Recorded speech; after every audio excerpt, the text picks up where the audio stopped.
السلام عليكم ورحمة الله وبركاته. حبايبنا طلاب الثانوية الأزهرية، عاملين ايه يا شباب؟ كيف حالكم؟ نعم والله إن شاء الله كده أن تكونوا اتفرجتوا على فيديو الكتب، وإن شاء الله كده تكونوا استفدتم ودعتوا لنا دعوة حلوة، وكنتوا دخلتوا جروب التليجرام. هسيب اللينك بتاعه تحت في وصف الفيديو، أي حد عنده سؤال تحت أمركم.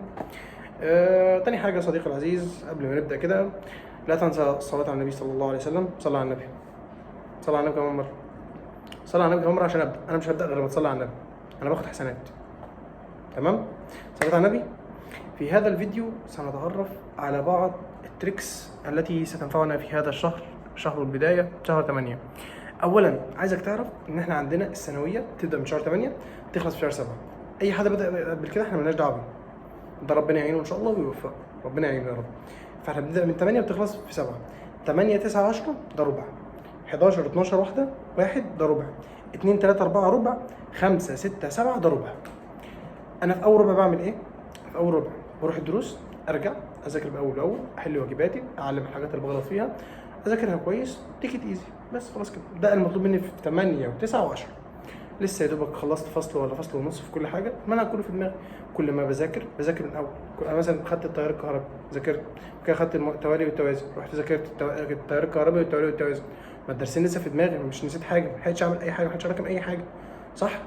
يبقى انا كده ده المطلوب منك في اول ربع. تروح الدرس، تيجي تذاكر، تحل واجبك، خلاص. وكده تعمل نفسك جدول ثابت. ان شاء الله هعمل لك كل حاجه على القناه هنا ان شاء الله. فتاكد انك عامل اشتراك، تاكد ان انا عامل اشتراك يا صديقي، ماشي؟ مطلوب منك تروح الدرس، تحل واجبك، خلاص. كفى الله من شر القتال، بس كده. تمام. اول حاجه لازم تعرف ان علاقتك بربنا هي اهم حاجه في هذه السنه. انت ممكن ما تخرجش اي حاجه في السنه دي غير علاقتك مع ربنا. ازاي؟ رقم واحد الصلاه. انت يا باشا في اي وقت تسمع الصلاه تقوم تصلي، بتذاكر. اول جمهوريه سنه 2022 يعني كان اسمه دكتور اسمه يوسف حسين، كان عندنا هنا دكتور سيناء من جنوب سيناء، يعني ربنا يديه الصحه ويبارك له يا رب. بيقول لك انا كنت اذاكر، اول ما اسمع الاذان بقوم، اول ما اسمع الاذان اقوم.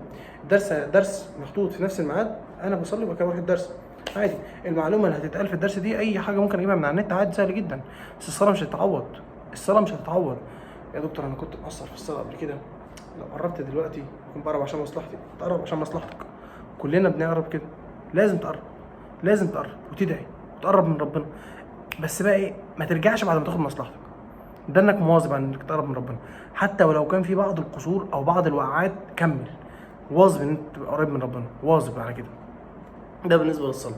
تاني حاجه بالنسبه للقران، انا يعني كلنا مقصرين في حق القران، فانا بقول لك انت بس صفحه او صفحتين كل يوم. طبعا انت طالب ازهري، في ناس كتير جدا مننا مش قد كده في القران، اتكلم بكل صراحه يعني احنا الازهر مش طب في القران يعني، لا ده كان ده المفروض، بس احنا مقصرين في حق القران. فانت المفروض منك كل يوم صفحتين وثلاثه في القران الكريم، ورد على ربع على الاقل، ده المطلوب منك. ان شاء الله اقول لك تعمل ايه في القران يعني. تمام. تاني حاجه كده من اول تالت حاجه من اول السنه كده على بلاطه، خلي في سر بينك وبين ربنا، في سر كده بينك وبين ربنا. كل اسبوع مثلا في صدقه بتطلعها. انا كل يوم بصلي ركعتين قيام من غير ما حد يشوفني، انا كل يوم بصلي الضحى، انا كل يوم بعمل كذا، انا كل شهر هعمل كذا. والله ده انا مثلا في حاجات كده ما حدش يعرف عنها حاجه، لا ابوك ولا امك حد يعرف عنهم حاجه. دي حاجه بينك وبين ربنا. حاجه احطها في دماغك كده، حاجه انا لما درس هيصعب عليا، مش عارف احل، مش عارف اعمل اي حاجه، مخنوق، هقفل اوضتي واعيط، اللهم اني اسالك ان بحق هذا، اللهم اني اسالك ان فعلت هكذا بحق ابتغاء مرضاتك، مش عارف ايه، ففرج عني ما انا فيه، والكلام ده كله. صدقني بعدها هتتغير، يعني ان شاء الله ربنا يفتح لك كل حاجه بعد ما انت تعمل كده، بس يكون في سر بينك وبين ربنا. ده رقم واحد. تاني حاجه ان لازم يكون عندك تخرج وتتفسح شويه. قلت لك انت في اول ربع انت كل المطلوب منك ان انت تروح الدرس، تيجي تذاكر، تحل واجبك وخلاص، شكرا. فانت يا باشا ليك خروجه كل اسبوع، والله بقى تأجيرة كوره، بقى مثلا خروجي مع اصحابك عادي. بس ايه بقى، في ناس يعني عاده البنات دي، انا ما ذاكرتش، انا ما عملتش، انا ما مش عارف ايه، انا مش عارف ايه. بلاش، دخل من هنا وخرج من هنا. يعني ايه، عايزك القعده دي بمجرد ما نروح البيت ديليت من هنا. صاحبتي ما ذاكرتش، ده انا احسن منها، مش عارف ايه، مش احسن منها ولا حاجه، انتوا بتنيموا بعض ودي حاجه وحشه. فاحنا بنقول الحمد لله. تمام، بنقول ايه؟ الحمد لله، الحمد لله بس، وشكرا. احنا خارجين نفك عن نفسنا شويه ونرجع تاني بنجدد نشاط. تمام. واذا كنت انصح يعني الخروج تبقى مع الاهل بس. اخرج مع اهلك، خد اخواتك يا باشا وخرج نفسك وتعالى وخلصت. لا تقابل حد ولا الكلام ده كله. ده اللي انا شايفه يعني. تمام. نيجي لرقم 4. اي واحد هيقول لك مش بذاكر اعرف ان هو كذاب مطلقا. اذا كان في ناس صادقه وده صادقه في حاجه وحشه يعني، اي حد يقول لك مش بذاكر اعرف ان هو مش عايز مصلحتك. مش من الاخر، بص، هو عايز يحبطك، عايز يكسرك، هو فاشل وعايز يشوف كل الناس فاشله. هي كده، مش غير كده. مفيش حد ناجح بيكره النجاح لحد. اي واحد يقول لك مش بذاكر، والله انت مش بذاكر، الف مبروك، ربنا يديك الصحه يا رب ويبارك لك. كمل على كده ان شاء الله، من هنا ورايح انت في طريق وانا في طريق، مش عايز اشوف وشك تاني. بس كده يا باشا، ده المستقبل. اعرف يا ابني ان انتوا حتى لو صحاب انتوا كده هتتفرقوا، وكده كده هتكلموا بعض بعد كده بالصدفه. صاحبك اللي عمال هاريك تليفونات دلوقتي، صاحبك اللي عمال ما بيروحش في مكان من غيرك، اعرف ان انت بعد كده انت هو لما يخش كليه كل واحد فين وفين عم يسال على التاني. فنتفرق من دلوقتي وكل واحد يروح في مكان اللي هيبقى راضي فيه عن نفسه، ولا ندننا مع بعض ومفيش حد مننا يوصل لحاجه؟ لا يا باشا، نتفرق وكل واحد يوصل للمكان اللي هو عايزه بس. فهمني؟ هي ديت يا ابني، هي دي الثانويه ما فيهاش صحاب الا اللهم الا صاحب جدع يشجعك وانت تشجعه، وانتوا الاثنين تبقوا سالكين لبعض. غير كده شكرا مفيش.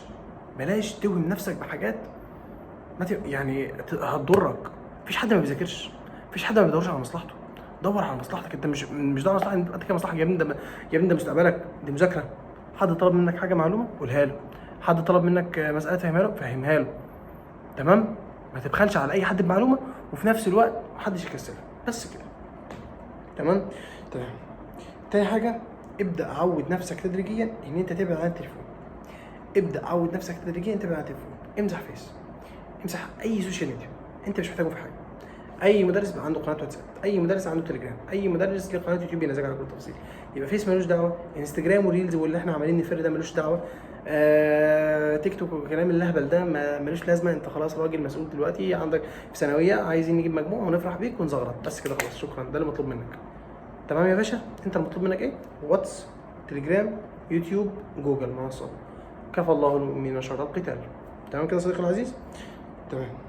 بلاش حضرتك او حضرتك يعني تعيشوا فيها بقى بلوجرز الثانويه ورايحين 100 درس وجايين 100 درس ومش عارف ايه والكلام ده كله. ذاكرنا النهارده ثانوي، ذاكرنا النهارده فيزياء، ذاكرنا امبارح كيمياء. مش ناقصه يا اسطى، مش ناقصه عبط. انت هتجيب وقت منين تصور؟ هتجيب وقت منين تمنتج؟ هتجيب وقت منين تنزل؟ هتجيب وقت منين ترد على الناس؟ يعني شغلانه ملهاش لازمه يا باشا. ما تخلص ثانويه واعمل اللي انت عايزه. افهم ان الثانويه هي مره واحده. الثانويه مش كل حاجه، بس الثانويه 90% من مستقبلك ممكن تحسنه لك. تمام. وصدقني يا ابني، صدقني مفيش حد اجتهد وربنا ما وفقوش. مش لازم في الثانويه، في ناس ما وفقتش في الثانويه بس في حياتها. انت لو رجعت لها في الثانويه، لو رجعت لها كده وهي شافت اللي قدام، تختار تخش كليه انت عايزها، تختار ربنا كتبه لك؟ لا، اختار ربنا كتبه لك بس كده. تمام. فلو سمحت اكبر، افهم، اعقل، اعرف ان انت قدامك مسؤوليه. احنا في الثانويه ما بيحركش حاجه اسمها شغف. مفيش حاجه اسمها انا شغفي النهارده اذاكر. انت لازم تذاكر. انا شغفي النهارده العب كوره. حبيبي الشغف ده في الهوايات. المسؤوليه احنا ناس بندفع فلوس كده وبنروح دروس، وناس متعشمه فينا عايزين نجيب مجموع. مفيش حاجه اسمها لا شغف ولا مزاج. شيل يا باشا الشغف والمزاج من المعادله. انت راجل روتيني، انت راجل مسؤول.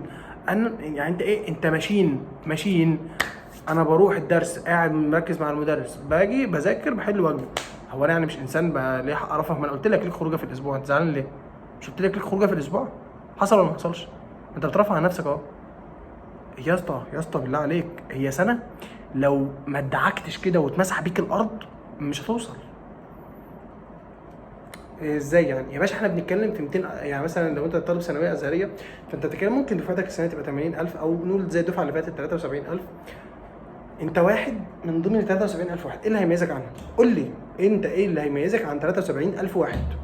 ان انت تلحس التراب، ان انت بص يطلع عينك في المذاكره، مش في حاجه تانية. يطلع عينك في المذاكره، مش تسهر ومش عارف في وقت لازم تسهر فيه عشان تجمع مش عارف ايه. انما مش كل شويه بقى سهر والكلام ده كله. ما انت كده برضو بتضرب الايام في بعضها. فهمني؟ يعني انت مثلا واحد بيصلي الساعه 3 وبيصحى مثلا الساعه 10، ايه يا باشا؟ طب ما هي ايه؟ ما انت لو معاك كنت نمت الساعه 12 وصحيت الفجر ما كان احسن لك؟ صح؟ صح ولا مش صح؟ فرجاء نعرف ان احنا في علينا مسؤوليه كبيره جدا. اخر حاجه عايز اقولها، اوعى تقارن نفسك بحد، واوعى تحسد حد او تبص له بصه وحشه. بلاش بلاش بلاش بالله عليك، اوعى تقارن نفسك بحد.